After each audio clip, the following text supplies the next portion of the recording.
Je suis François Tacquart, donc le président de l'association qui gère le parc de Vesserlin, ce grand site patrimonial.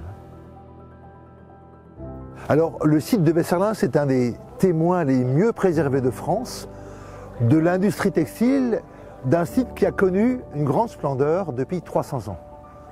Vesserlin, c'est d'abord un château qui fut d'abord une manufacture royale. Ce site s'est développé au XIXe siècle pour devenir un très grand site industriel européen.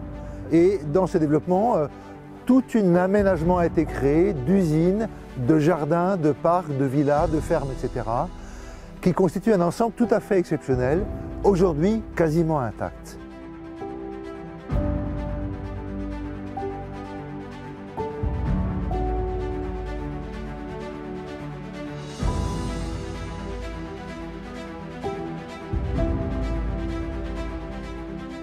Je suis Lucie Collot, je suis chargée de mission patrimoine à la communauté de communes de la vallée de Saint-Amarin.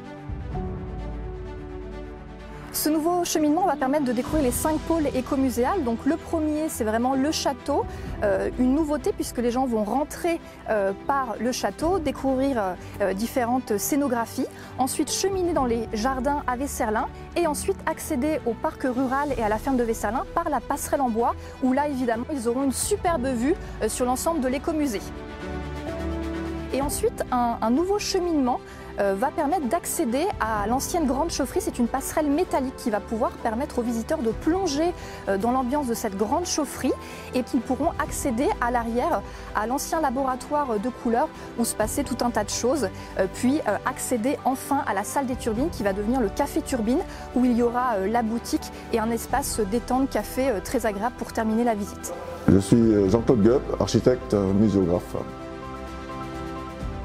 Donc mon travail est de recréer en fait dans chaque espace l'esprit, comment dire, des lieux. On utilise justement les 5 sens, quoi. Je prends un exemple pour la chaufferie. La chaufferie, il y avait un bruit assourdissant, comment dire, des chaudières qui brûlaient. C'est simple, comment dire, de remettre la couleur, comment dire, du feu qui brûlait là-dedans. Et pareil pour le charbon, une odeur, tout ça on peut le recréer, quoi. Donc la nouvelle scénographie, la nouvelle présentation, c'est qu'il y a pour tout public, autant pour les jeunes, comment dire, les très jeunes, que pour les adultes, quoi.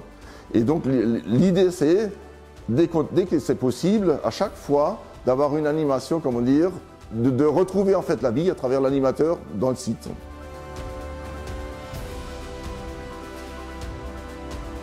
Donc effectivement, l'écomusée a plusieurs objectifs. Faire d'abord découvrir ce grand site de France à travers son histoire et sa rénovation très originale. Faire en sorte qu'effectivement, nos visiteurs s'imprègnent dans cette visite. Chaque bâtiment est mis en scène avec le cas échéant des acteurs pour qu'effectivement chaque partie de cette histoire soit compréhensible. Et enfin, faire un site plaisant, ludique, marrant pour les familles et pour les enfants. En commençant bien sûr par le château qui est derrière moi, qui sera la première étape du site. Les travaux du château sont en cours.